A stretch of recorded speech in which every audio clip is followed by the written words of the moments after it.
Good afternoon again. Good to see all the alumni all over the country here. And so one thing I love about being a Vanguard is the ability to connect with people in various points of their career. So my presentation is going to be a little bit of storytelling. As you get more and more in your career, as you realize, you're going to get more vulnerable in sharing some of your lessons learned and sharing where you are as a professional. And so I'm going to balance the conversation and how do I invest in human capital, but also how do I invest in myself to have the staying power. I have reached about 23 years in my career post graduate school. And so I've learned quite a bit, and I'm going to kind of try to walk through some of these things in a way that you guys can connect, and feel free to ask any questions after my presentation. Is the presentation looking good for everyone? Full screen? Looks great. Awesome. Okay. So I am 2015. Holla at your girl. That was when we were in Reno. And so it was a really cool time to connect with folks there. As you can see, I have a lot of titles behind my name, but in this meeting here, I'm just Lakeisha.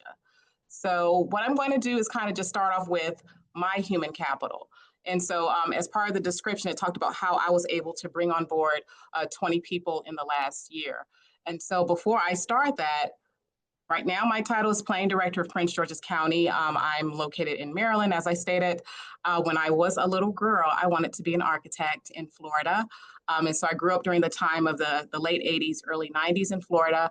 And so I was really engaged in the built environment, very diverse communities early on. So it was really important that I really started to understand what my career looked like and shaped. So I went to Michigan and also Pennsylvania. And so as you can see, I'm already starting to show how it's important to connect throughout the US. So in the last 23 years with my career, and as part of me building human capital, I've been able to work in multiple parts of the country. And so I started off in architecture school, worked a little bit in Ann Arbor, Michigan. Then my real full-time job was in Ocala, Florida, which is like about maybe an hour south of Gainesville. 40,000 people there, right? I come into an area that has a lot of challenges and also opportunities. So I go from leaving graduate school in Philadelphia, going to a city that had 40,000 people. That probably wasn't used to having a Black woman teach them how to do planning. Fast forward, I began to continue to see the trajectory of the importance of building relationships and moving to Orlando, Orange County, San Francisco. I worked there just for a slight bit. Los Angeles, I spent about 6 years there, Charlotte, North Carolina, Miami, and then now my current stint. And so I share that because as part of my presentation, I'm going to touch on some of my examples of investing in human capital. I'll be remiss if I didn't share a little bit about what inspires me. And so in order to continue on the trajectories that we all are on right now, it's important to constantly continue to pour into yourself, because people feed off that energy as we feed off each other. So these are some of the projects that I've been able to continue to keep on the forefront of what keeps me going and inspired.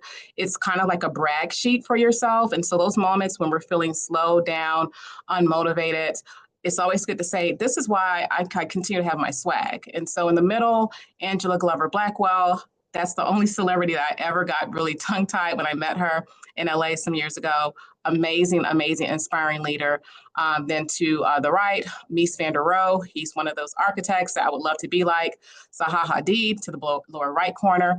And then sprinkled on this slide here are some of the projects that I worked on. Some are in Los Angeles, as you can see, even the Olympics. But how do you start to really start telling that story so when people connect with you, they're able to relate or at least get inspired? Then I will also be remiss if I didn't share how I stay balanced to invest in my own human capital. So it's important to have that network. As a matter of fact, 24 hours from now, I will be flying to Japan for the first time to invest in my own wellness and taking some time off and exploring. So that's how I'm able to also stay fresh with ideas with my team, because I need to also have a fun way of balancing myself. I go to Michigan alumni game every year. I tell my boss, these are things I need to be successful. And so that's where you need to start balancing. How do you balance fun with your own personal life? Lower left corner, that was one of my dream trips to go to Barcelona. even walked around one street one day and saw Bobby Brown. So that picture there at the bottom, you see the singer Bobby Brown going to Rome. So how do you really start to engage in your network and even in yourself? Before I leave the slide, the upper right corner with the white gentleman and me in the green jacket, I just met him maybe a year ago. You would think that we've known each other for years. So I've learned very important of how do you start to really connect your energy in a way that people gravitate towards you as you gravitate towards them. And we actually had a call this morning. He's like closer to me than probably anyone else at this time. Last update is I was at the Great Wall of China. So beside the Michigan picture, I was just walking around and someone was like, I want to take a picture with you. And so I was able to stop and pause and connect. And that gave me the synergy as well to move forward. So I'm just going to talk a little bit about what we're doing right now in the planning department. So a couple months ago, we did a retreat. And so feel free, to ask any follow-up questions. And so this is my entire department. We're a little bit north of 200 people. And so as you can imagine, it's a lot to manage and direct a whole group of folks from different backgrounds, walk of life. And so this was one thing that I try to do every year is have a department-wide retreat. This year, they wanted to have a boots on the ground theme. I didn't care too much for the theme, but I said, if this is what builds up the morale. And so as you can see, they bought cowboy hats. Folks showed up. It was a rainy day. They dressed up. Some people channeled their inner Beyonce. It gave a chance for people to really feel engaged. And so this is a really, really great picture and a great day of us hanging out for a few hours. So in the planning department, it's also important as you're investing in human capital is to really understand your story of what you're doing to lead your own dreams, your own organization. So I have to make sure when anyone wants to connect to my department, I have to be able to articulate what is it that we do, right? So when people come here, my message and my story is very clear. This is how we take care of planning in a place that's 500 square miles. This county is the same size of Los Angeles, Charlotte, Fort Worth, Texas. So I have to make sure that's clear. And then also I have to make sure that people understand when you come into this organization, this is what we do to try to make the quality of life better here for the residents. Also just to buy into the vision, right? So it's framing of why does your employees or why do the people that partner with you also want to align with your vision, your mission statement, and your community. So that right there is, those are your North Star, and it keeps you focused on making sure those relationships that you have are moving forward. So I have 4 Ps in my department. And so the cool thing is that I hook everything on these 4 Ps. And so when I started this role last year, I made sure I had a strategic direction so that my team and any of my partners can be able to really align with that. And so it's people, projects, partnerships, and placemaking. Everything is hooked on those 4 Ps and everything that we do in this department. My department, like I said, is about 200 plus people, 6 divisions. And so the big thing that I have to do really well is make sure I create a little bit of autonomy. As you guys know, folks want to feel like they have ownership. And so as I'm trying to go through trainings, partnerships with folks to really understand that the org chart that I have on the screen really functions independently, but also we have checkpoints as well. So just to give you an idea of all the work that has to be done in my department, it's a lot. And so I have to constantly assess with my senior leadership team, make sure we have the right resources in place. And so just as I'm talking through this with you guys, it's always good to constantly do check-ins because we can get into a habit of hydroplaning. And so a lot of these metrics mean nothing to my staff if I can't step in and pause and check in. And so I'm going to talk about how I do that in the next few slides. So once again, these are just some high-level projects. And just to give you an idea what we do here, we have Brown Bag Series, which means that we open up our doors to the public to learn more about what we're doing here locally. We're doing our master and sector plans, so there's a lot of outreach happening with that. We do a lot of placemaking. We do art. We're even looking to see how we're going to activate farmland and how do we make sure we do more community gardens. And so we're starting to robust our programs. We're working more with the universities. And then we have this wonderful program called Neighborhood Planning Academy, where we have basically an opportunity for the public to learn and get a certificate about the planning profession here locally. And then we're starting to create a huge, robust food systems program because of the food insecurities and with the recent interactions with the government. Now, my department has the ability to say, how do we make sure we have opportunities to grow foods in different ways here and try to make sure the planning aligns with the communities as well. So, y'all, I'm going to get into some little slideshow pictures here. And so, one thing is really important, and people don't believe this. I am an introvert, and people like, Lakeisha, no, you're not. But even in my introvertness, I make sure I pause to try to take pictures. It's really, really important that if you don't get into the habit of doing that, it's important to have people around you to document, to tell the story, because that helps you to keep that energy going. So, a lot of these pictures, I can honestly say I either told, I had a camera person there, or I told my staff, take these pictures so that we can continue to move forward, investing and remind ourselves in human capital. In the lower right corner, we were at American Planning Association. They had a conference in Denver, and we all text each other and said, hey, let's go in the exhibit hall and put together a quilt. And so many of us in my department don't work together. So that gave us an opportunity just to find those touch points to come together. In the upper right corner, and I'll touch on that picture a little bit later, we have a student internship program, collegiate program. We had 20 students here, paid internships. And so once again, even at my level, I have to pause and say, I need to make sure even folks that are starting in the industry really sees me involved. So we're gonna go into some examples, y'all. So the first example is going to be community partnerships. And so we know next city Vanguards, we have a lot of creatives. And so what I try to do is make sure, as the folks say, I don't know if the phrase is still relevant, we are outside. So I make sure folks get opportunities to do things in their communities and their spaces. And so this is an example of a placemaking event we did earlier this year. We partner with the local city. We allow folks to have food trucks out. The lower left picture is my placemaking team.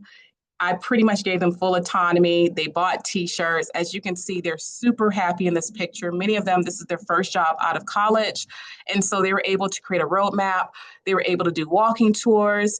They got a shipping container. They did pop-ups. And so it's, once again, it's like allowing your team to be outside, to do things a little bit outside of the grain and connect with the community at the same time. And as you can see, the sister in the middle there, she had a Black Farmers Matter shirt. So that was pretty fun. College partnerships. So I touched on how it's important to invest in the next generation of planners. And so the left picture is the collegiate program I mentioned. So as you can see, very diverse group of folks. We had folks from human resources to IT, and they got paid about $18 to $20 an hour this past summer. And we gave them the in-person opportunity to not only shadow, but get mentorships. And so that was the group picture that we took with the supervisors as well. The right corner, this was one of the most amazing interactions I had. So these ladies are students at University of Maryland, and they did a historic cultural heritage study as part of one of their college courses on all the historic venues in Prince George's County. And so they educated me on things about the go-go scene and places where a lot of Black artists during the chicken circuit was able to come to here in Prince George's County. So that interaction allowed for us to talk more about opportunities for them in the future. They put together a nice book as well, which I was holding in my hand. But it's just those kind of opportunities of how do you connect even with universities at a very early part of their career to keep them synergetic with you. So this picture here is when I was the planning director for the city of Miami. And so there I really started to cultivate the importance of doing retreats and team building exercises. And so as part of my toolbox, I'll share some of my tools and potlucks. So it's funny, right? So you're thinking like, oh, well, people may not like my food or whatever. But it's one of those things I'm noticing potlucks really allow people to kind of have a connection with their colleagues a lot more. And then the upper right corner was a group picture of me and my senior leadership in Miami and how we're constantly trying to stay engaged as well. So as you're thinking about like how do you recruit and keep people around, also we had a gingerbread competition in the upper left corner in Miami. It was funny. We brought the building department in because they had some buildings that were not built to code. So it's allowing people to kind of get a little bit fun in their body of work. We also had the opportunity for people to provide feedback. And so one phrase that came out of some of these retreats that we did was, let's put fun back on the table, because we get so caught up in the day-to-day mechanics of our offices. So we want to see how do our team start to stay engaged. So this picture on the right, I took actually a couple days ago on a panel. So as part of retention and recognition, it's really important that you also continue to push out your brand. because your human capital is also going to be connecting to the people that are in your network. And so the panel to the right were people that were across the region. And so we were able to connect, and we also had people that were asking questions about our specializations. And so that's where I was able to bring that information back to my team yesterday on how do we make sure we are connecting the dots with some of our planners. The lower left picture happened a couple weeks ago. A couple planners have been working on a project for 4 years. And so as soon as someone says, Lakeisha, do you want to provide some talking points? I said, no. One of the planners, the gentleman to the far right in the lower left corner, he's been in my department for 7 years. He says, Lakeisha, this is the first time I presented. I stopped, I told the camera person, take a picture and posted it on social media. And you would not imagine how it really helped his brand to even get better, right? So your brand gets better as you're providing upward mobility and growth. And then the upper left picture again are once again college students ages 18 to 22 that we try to support as well. When I was in Charlotte, and I heard earlier, you know, how there's some trying times that we're in right now. If you guys remember, a few years ago, we were in the middle of the pandemic. So Charlotte, I was there for 4 years, and I had to test out how to keep people engaged remotely. So one thing we really did, which I'm using now, we did what we call CDOT lunch with leaders. So it provides opportunity for your staff to present who they are, because everyone knows who's at the top of the food chain, right? But it's important as you're building people to really align with you, to give them that exposure. And so then we also did what we did site visits to the left corner and really start to see like what exactly are people doing? How do we learn more about them and from a professional development standpoint? And those moments really get people to get more engaged when you start to pour into them. Also, in regards to doing more connection with your team and your human capital in Miami, you know, they have this Cafecito hour, which is a term that we played off in the planning department. And so we were able to engage the staff into doing Cafecito hours where they can also connect with their colleagues. Here in my current role, I have a director's corner. So even if you don't have a big team, it's also a way, and you guys probably do a better job than I do, send out updated newsletters about what you're doing. Keep people engaged from that standpoint, tell the story. We also, to the right, we have a meet and greet series. And so these are in-person meetings. And so because I have a department that's of a significant size, I now let my senior leaders during the lunch period have their own opportunities to tell their story. And then we have a brown bag series as well. And then because we have so many holidays that we have in our department, we have what we call a monthly volunteer celebration series. And so it keeps us from forgetting certain holidays and celebrations, but we allow folks, regardless of their religious background, of their affiliation, to come and celebrate. And it's really awesome because it gives that one-on-one connection again. And so we also make sure we provide wellness here. And so the lower left picture was actually taken yesterday. There was a huge potluck, and Josephine is the lady that's laughing in the picture. But it just goes to show you, like, anytime you get those moments for people to come together and just pause and laugh, that helps also for them to feel connected. And so that potluck was put together without me knowing. I just showed up yesterday and it was a full house, and folks were just really excited to say, we have an opportunity to come together as a team.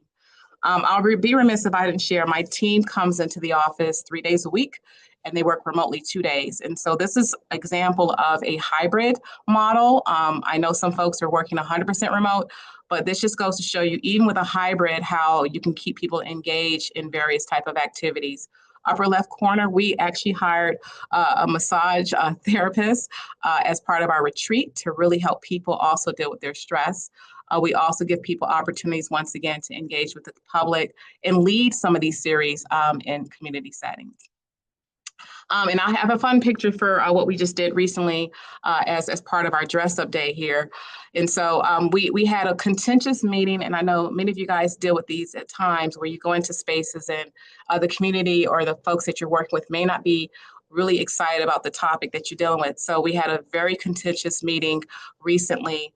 The top left corner was all the staff that we recognized for them sacrificing their Saturday to participate in a really challenging meeting with some very, very uncooperative public. And so we actually paused a separate meeting and we acknowledged our staff. And so those little moments make a difference as well. And like I said, we also give the opportunity for our staff. The lower left corner is a gentleman that's been in my department for a very long time, but also give them opportunities to shine and showcase some of their work. And then the right corner is a play off of the 4Ps. And so the staff are so supportive of the 4Ps. They bought t-shirts and they put them on for Halloween. They dressed up as the 4Ps. So once again, it's just allowing people to stay engaged as well as part of team building. And so, you guys, this year I dressed up as Queen Charlotte, y'all. They made me dress up. And so we had a dress up day before Halloween. And so it allowed for folks, regardless if they celebrated Day of the Dead, if they celebrated All Saints Day, we just said this is a day for folks. We called it Fallapalooza. This is a day for all of us to dress up. And so some of the staff dressed up inspired by Bridgerton. As you can see, everyone was really creative with their costumes.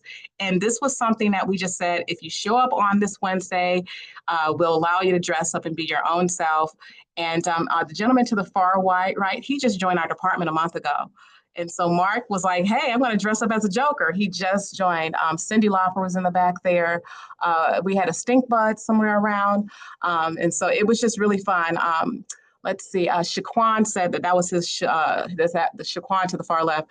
He said that was his Beyonce outfit. So he wanted to wear that again.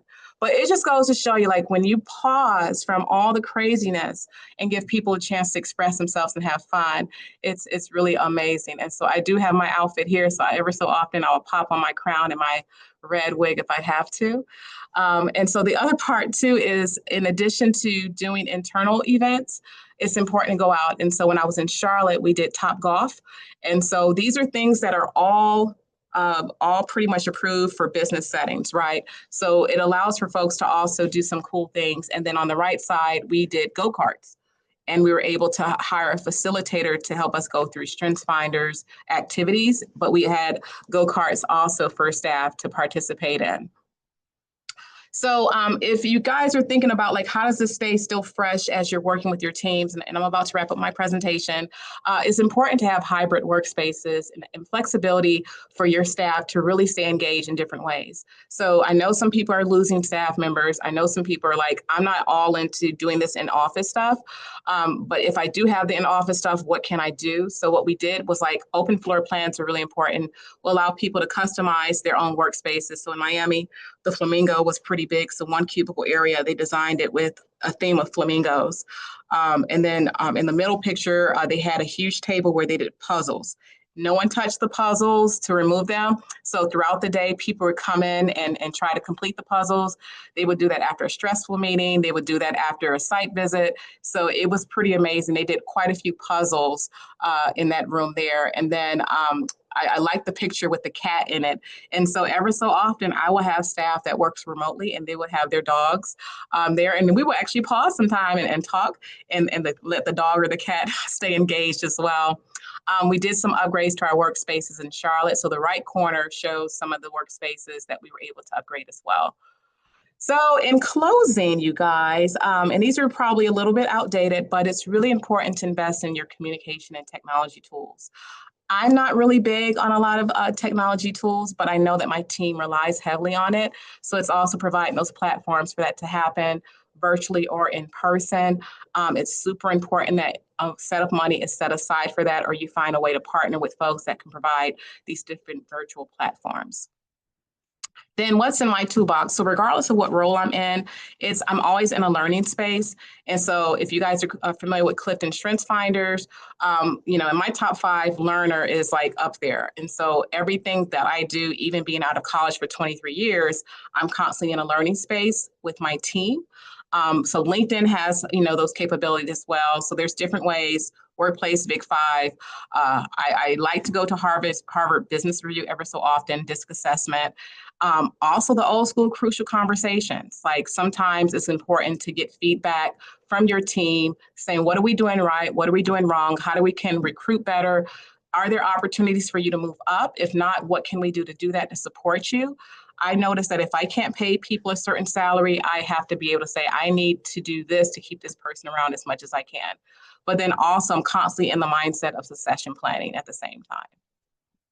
So with that being said, I thank you for your time and your attention, and that concludes my presentation. Um, before I share my screen and kind of talk about a project that I'm really, really excited to talk about, it's a lot of heart and soul work for the last 3 years.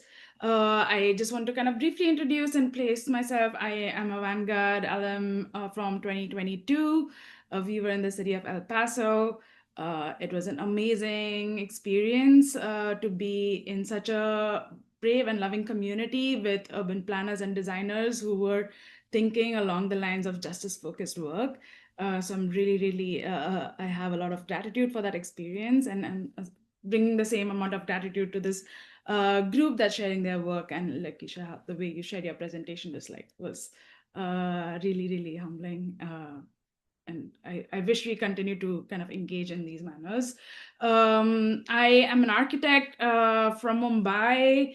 The messy, beautiful city that it is has raised me and then dropped me into New York City at the New School, where I studied urban planning. And a lot of the work that I have been doing since then and in Mumbai has been around housing justice and especially talking about lasting affordability models, community land trusts, shared equity models. And I am now working for the past 5 years, been with Habitat for Humanity International, and also with the International Center for Community Land Trust. So whenever I'm speaking, I'm bringing all the people whose shoulders I stand on in both these institutions or organizations, but also at the New School. So with that, I'll share a project that I worked on after I returned from El Paso. Something that my group was thinking about was the intergenerational wealth gap in the US. There is a 38% wealth gap between Black and white older adults in the US, and we were trying to kind of investigate its connection to home ownership, because Habitat is primarily a home ownership providing organization. Um, I'll just give you a brief overview of the organization itself. We are a global nonprofit in 55 states and 70 countries outside of the US. Most of our work is providing homeownership between 30 to 80% AMI, which is frankly kind of not been made available nationally or globally. So that's something that we focus on. So when we started kind of thinking about the intergenerational wealth gap, we were searching for its roots in homeownership and kind of the barriers that people face to be able to build wealth through homeownership. So that's kind of like the lens through which I'll present. So let me share my screen. And I'll take a brief pause so that I can take a breath and you can all take a breath too. And if you have any questions or thoughts earlier in this presentation. Okay, great. So let me start. So when we started thinking about the historical barriers in homeownership and in intergenerational wealth, we were trying to understand what were intentional decisions made, policy decisions made over time that would require action in reversing them, right? So we've intentionally kind of identified periods in time and the amount of wealth that was lost through these historic periods. Um, so the approach we took, I work as a participatory research manager with Habitat. So in my role, I am bringing together homeowners, community members, often people who are not part of decision making processes from institutions, into the room and together, so that they are the ones informing the programs that we design.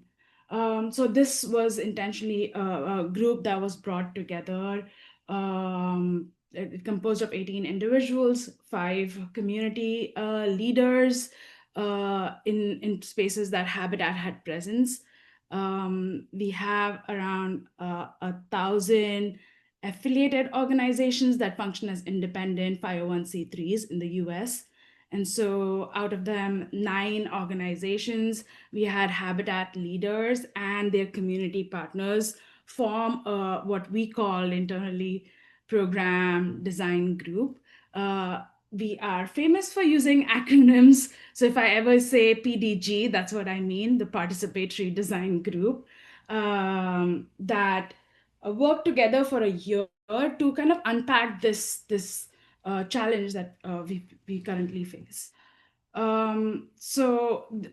What it resulted in, primarily after a year of engagement, we met over 30 times virtually. We had 1 retreat session in person and continue to engage with them. So that's the journey since 2022.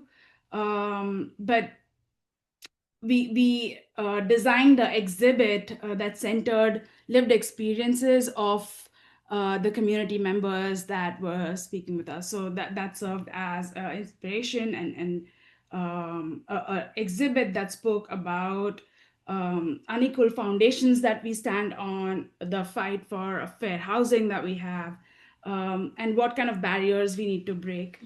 So the exhibit kind of invited policymakers, economists, designers, community members to kind of learn about the issue and solutions that emerge.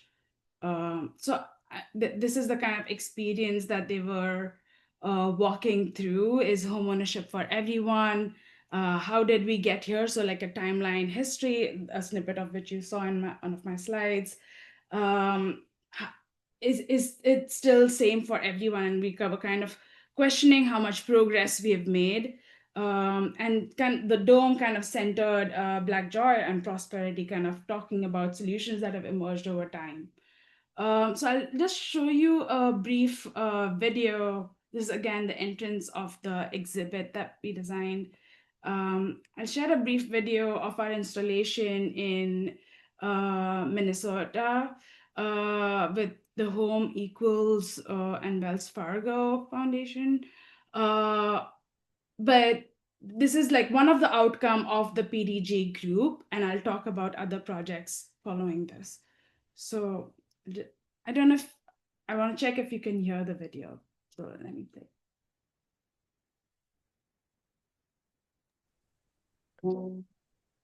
I can't hear it.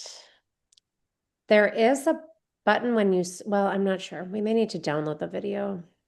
Okay, let me share it again. You're talking about the share sound button or a little, yeah.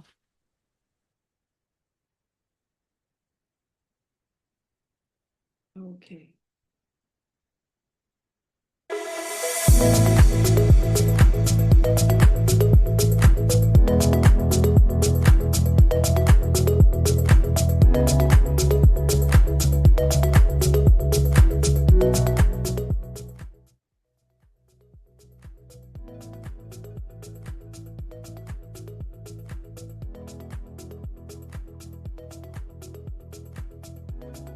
The Advancing Black Homeownership Experience is 1, an amazing exhibit, and 2, an awesome journey through history.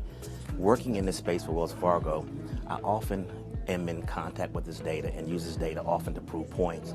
But bringing it together in an exhibit just really brings about the enormity of the historical relevance of this data. It's a little overpowering, quite honestly, to see it in one place. I think it's extremely meaningful, but I think it also kind of rejuvenizes the work that we have to do. It kind of creates another sense of urgency that this work has got to be elevated and escalated across the industry to make a difference, because many of the things that were being fought for 60, 70 years ago are still creating challenges for homeownership today.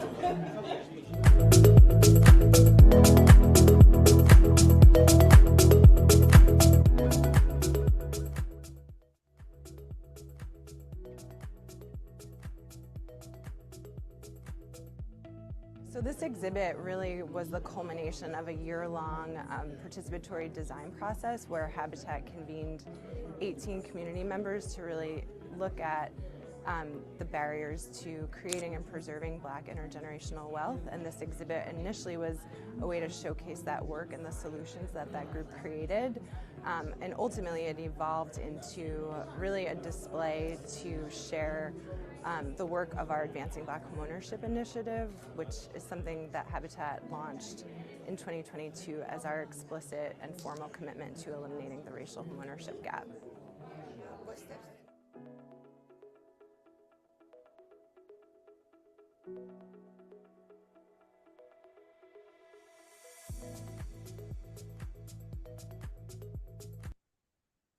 Okay, so I just want to share that as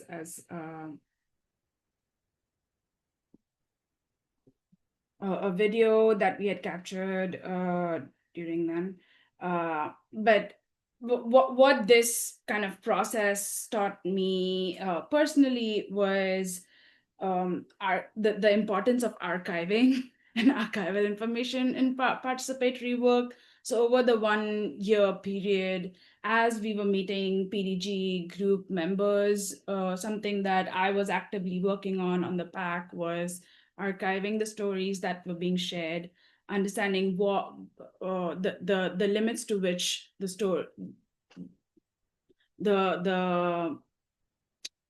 participatory group members would be comfortable in sharing these narratives, understanding what were the kind of procedural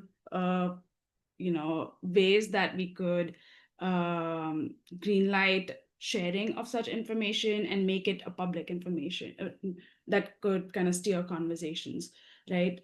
So since then, we've reflected on where we want to be with this work, who do we partner with, and kind of placing the participatory group design group members at the center of that decision making as well.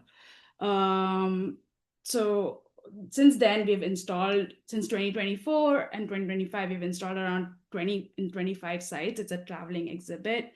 So if it's in your city, like, I welcome you to kind of experience it as well.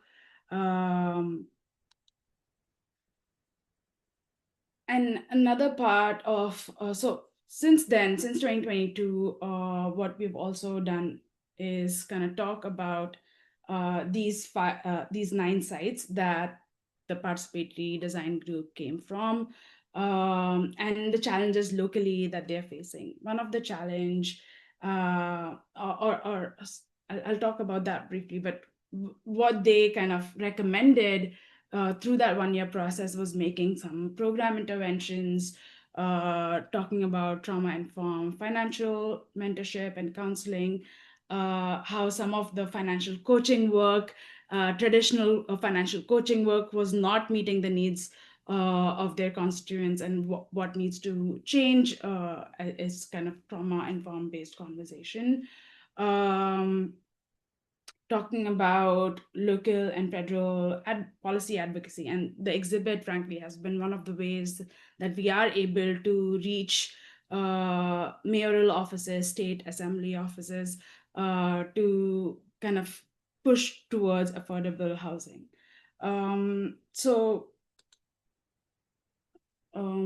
Yeah, the participatory design group, one of the things that they also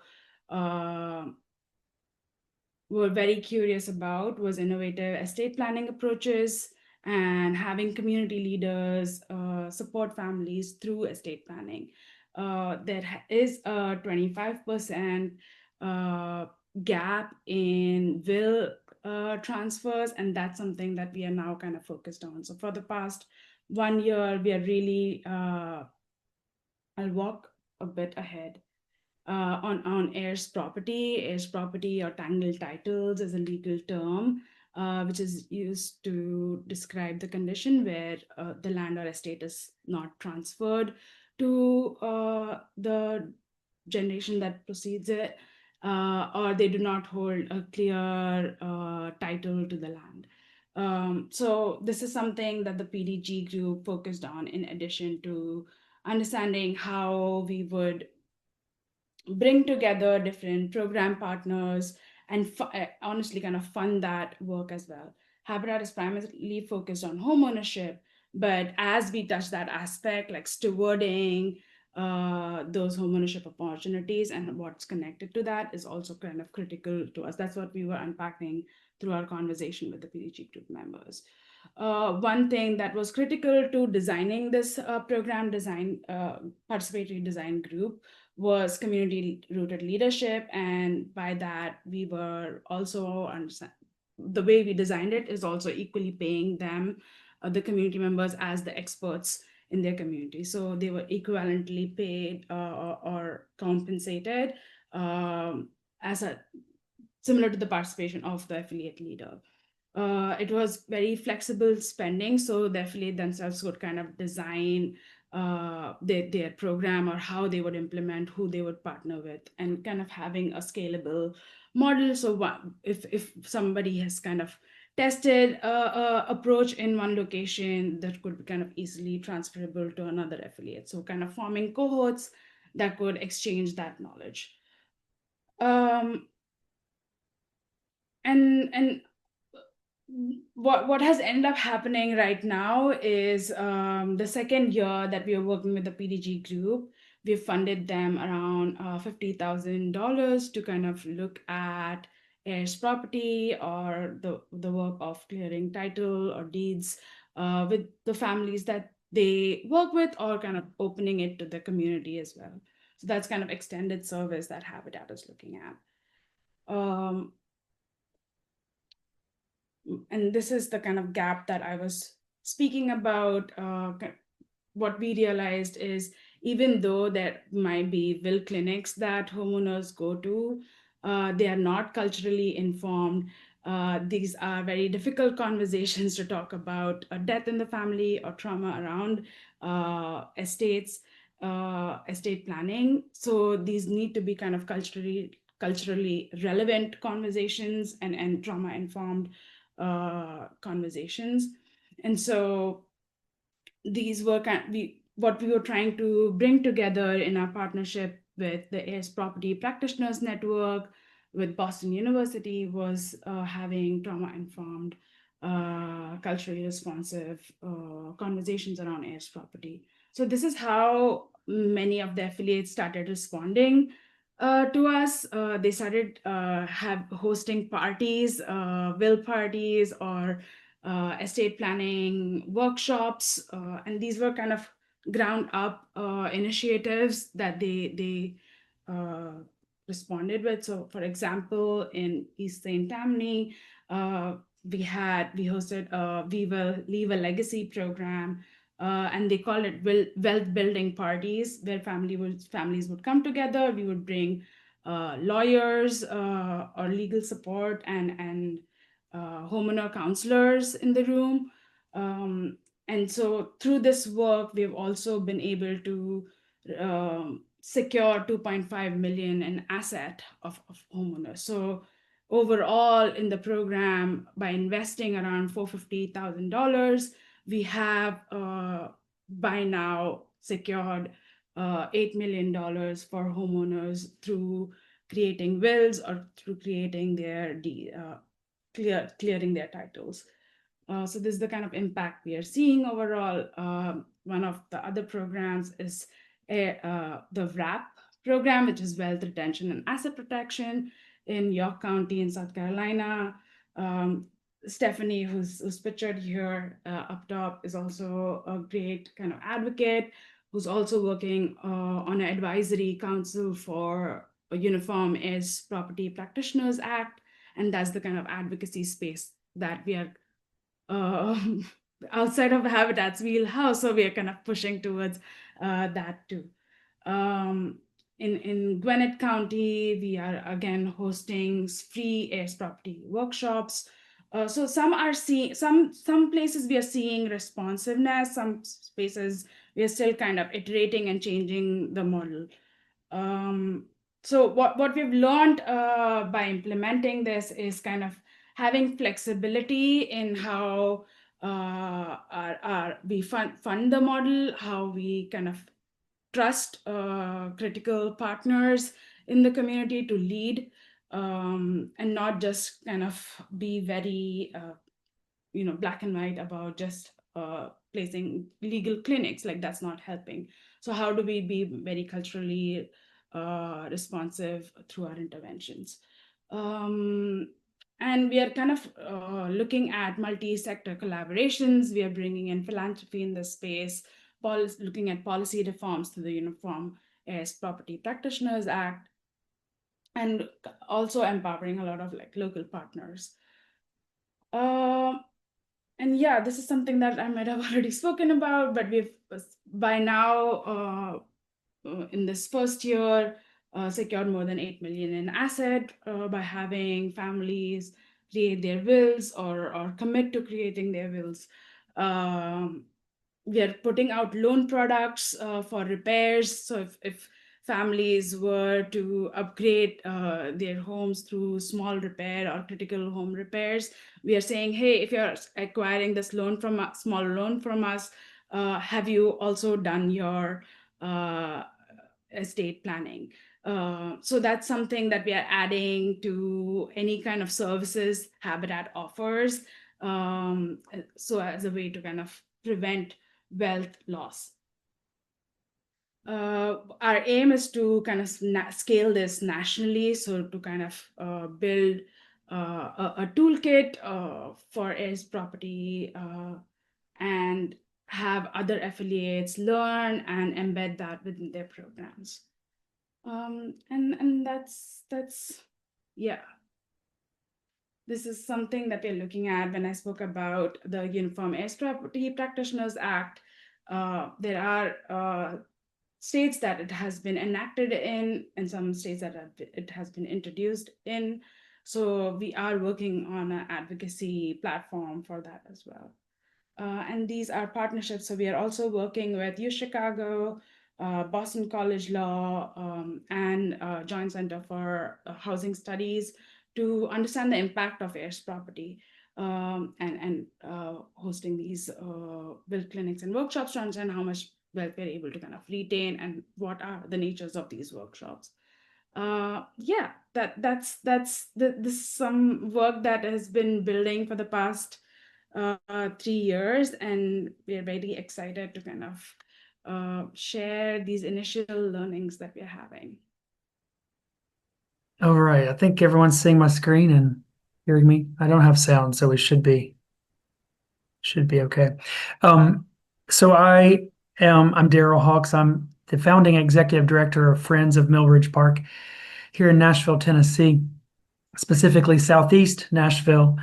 And I've been in this role since 2018, which is the same time that I became a Vanguard and joined Sarah in the cohort of 2018 down in New Orleans. And that was an incredible experience. Prior to that work, and frankly, what the content that I submitted in my application to Vanguard was based on the work I was doing prior to that, and that was working with men and women returning to our community after incarceration, particularly in the areas of employment and housing. And so my work up until that point was about designing and operating social enterprises that employ and house people after returning from incarceration. And so I carry that work with me, and still am involved in some of that. But for the most part, I spend my days thinking about and programming and advocating for a 622-acre city park in Southeast Nashville called Mill Ridge Park. And Friends of Mill Ridge Park, while established in 2017, didn't begin operating until January of 2018 as an official partner to the Metro Nashville Parks Department and the Mayor's Office of Nashville, but as a separate functioning community-based nonprofit with a mission to enhance and advocate for Mill Ridge Park to strengthen the community in Southeast Nashville. And so I like to say that our obsession, our what for, is community, and how we serve our community is through caring for, improving, and activating and programming the 600 acres of green space that we call Mill Ridge Park. For the most part, actually less than 3% of the park land has been developed since it was acquired. And I'll go through some milestones in just a moment and share with you a bit about how we've made those happen. But I want to tell you firstly about our community it won't be a surprise to many, if any of you, that the demographics of our community are common when we think about underserved communities, particularly from local governments. And so our city parks department identified our quadrant of the county and city as having been underserved by our parks department, and made it a priority, as we'll talk about in just a moment, to develop green space and park programming and outdoor services for our community. We're a fast-growing community, a quadrant of the city-county consolidated government of about 200,000 people who reside, live, work, and play throughout this area. And the city essentially designated us as a park-poor area, lacking sufficient green space, park amenities, and programs for the size and growth of our community. And so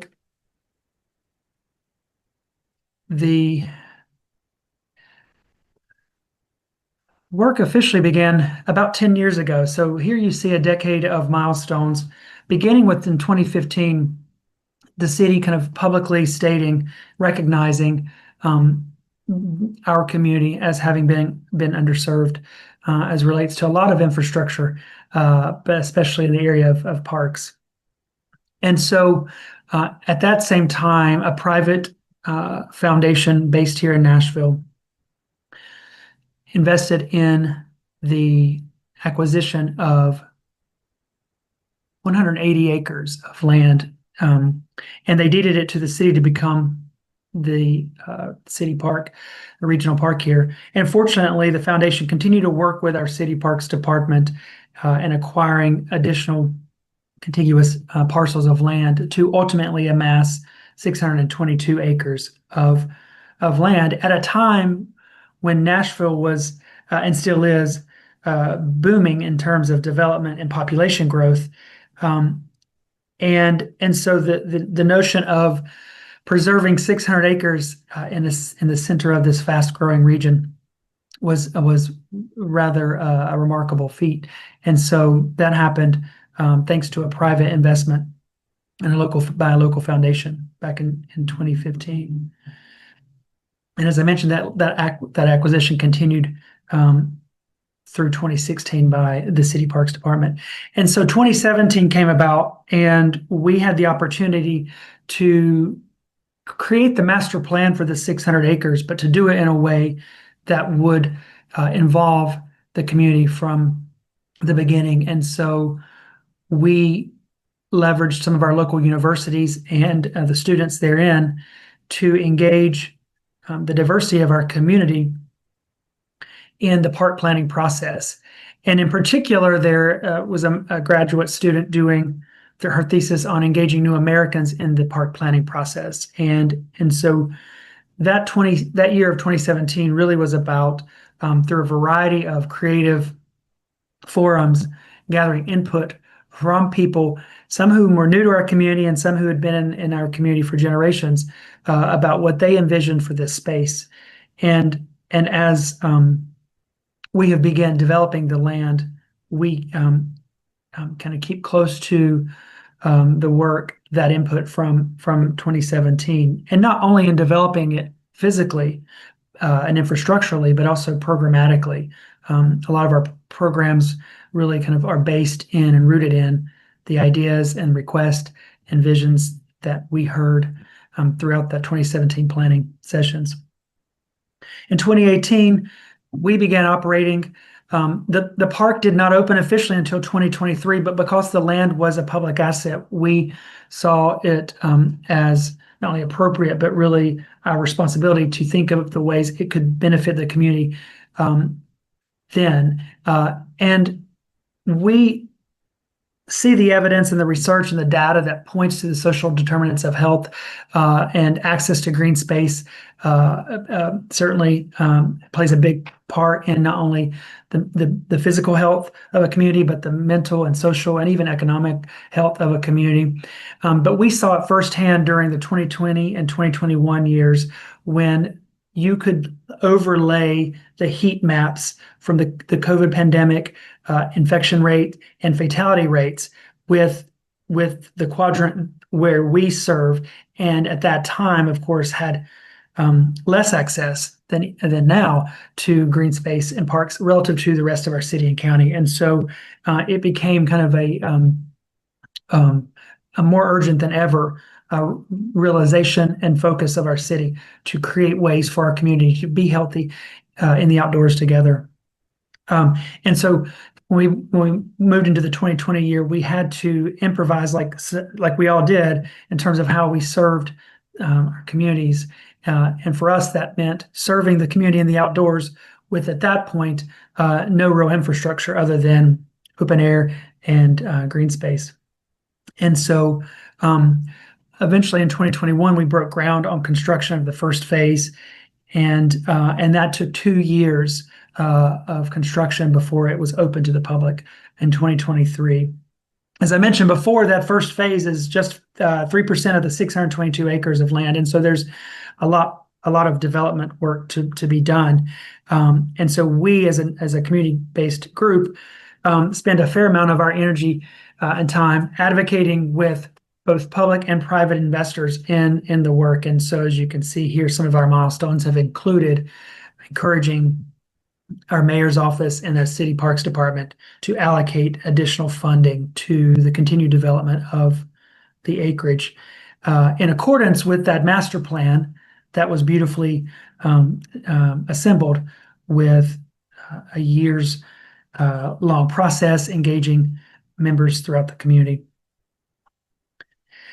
In addition to the master plan and the concepts therein, we as a community group have conceived of and are proceeding with developments as well, including the barn at Mill Ridge Park, which is the restoration of a 5,000 square foot barn that will, perhaps no surprise, having heard my former experience, that will serve as a social enterprise venue where we can serve the community with farmers markets, but it's also generate earned revenue through the leasing of that space for events and corporate functions, for example.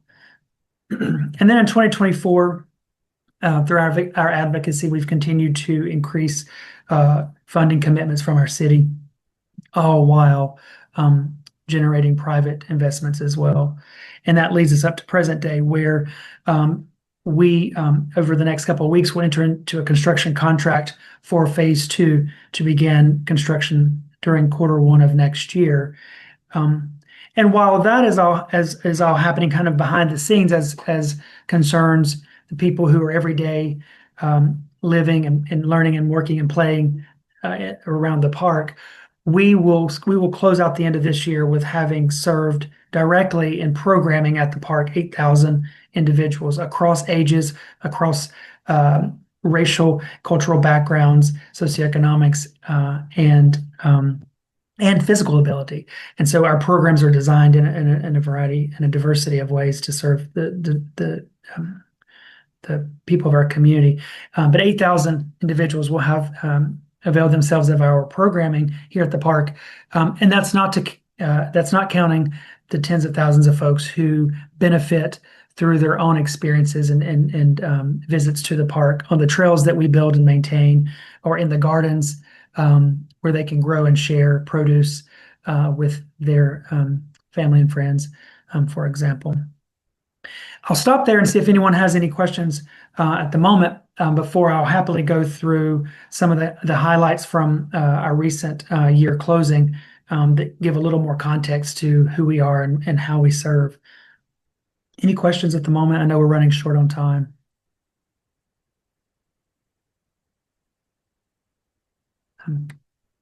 Okay, well, stop me as I go if you do.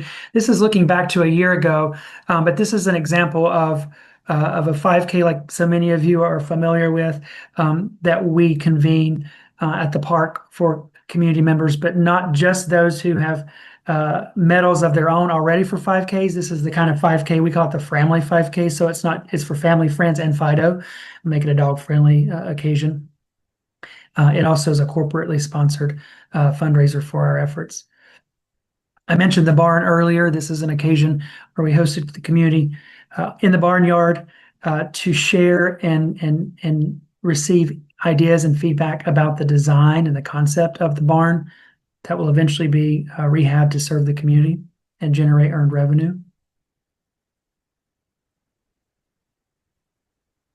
As a staff, we're growing and our board is as well. And so from a governance standpoint, it's important that staff and board have ties to our exact direct community.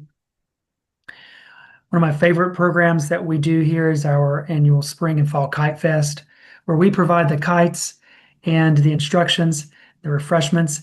And so it's a low barrier to entry for folks who've flown for generations or folks who've never flown a kite before. And we see it as a way for uniting social ties as well.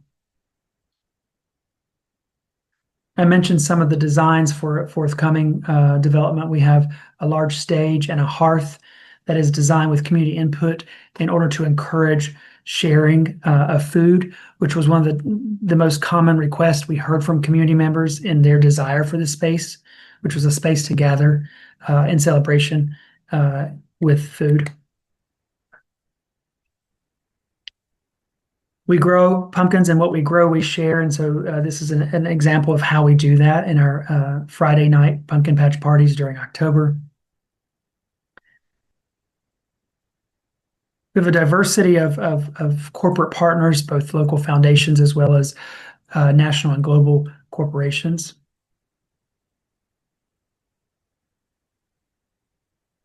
And then, of course, we're small staff and with a large charge, and so we do that through partnerships with a diversity of community organizations, and collaborate in order that we can serve people with more here at the park. Here's some examples of that.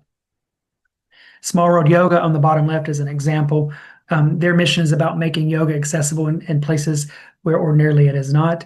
And so dating back to 2019, Small World Yoga began teaching yoga at the park, and we fundraised to make not only the yoga free of charge to those participating, but also we provide the yoga mats and the blocks. And we're so proud that one of our early participants here at the park went on, and is pictured there at the bottom left, went on to become a yoga teacher and is now the community engagement manager for Small World Yoga. And so she's not only bringing yoga to our community, bringing it really to the larger region as well. Lots of volunteer projects, many of which are sponsored by our corporate partners and our local universities. Make the park space better. And then you can see that we're growing. I mentioned 8,000 this year, and last year's programming, it was just over 6,000. And so we are honored to be able to serve more and look forward to continuing that trajectory. I'll stop there and see if you have any questions or any ideas for me.